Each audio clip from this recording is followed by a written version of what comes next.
का हमारा रिव्यू है बेफ्लाम टैबलेट के बारे में। आज हम बेफ्लाम टैबलेट के बारे में मुकम्मल डिटेल से बात करेंगे। बेफ्लाम टैबलेट आपको किस किस्म के पेन में यूज़ करनी चाहिए, इसके इस्तेमाल के क्या क्या फ़ायदे हैं और इसके ओवर यूज़ के क्या साइड इफ़ेक्ट हैं। फ्रेंड्स, वीडियो को लाइक करें। अगर आप किसी मेडिसिन के बारे में इंफॉर्मेशन हासिल करना चाहते हैं तो उस मेडिसिन का नाम कमेंट करें ताकि हम अपनी नेक्स्ट वीडियो आपके लिए बनाएं। बेफ्लाम टैबलेट बटाला फार्मास्यूटिकल्स कंपनी की प्रोडक्ट है। इसके अंदर मौजूद salt 75 milligram diclofenac potassium USP है।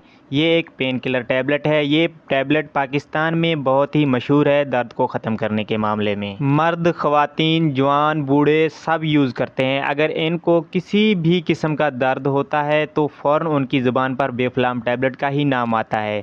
सर में दर्द हो, जोड़ों में दर्द रहता हो, जिस्म में पट्टों के खिंचाव या मोच की वजह से दर्द हो, दांत का दर्द हो, पेट का हो या गुर्दे का दर्द हो तो एक बेफ्लाम टैबलेट आपको दर्द से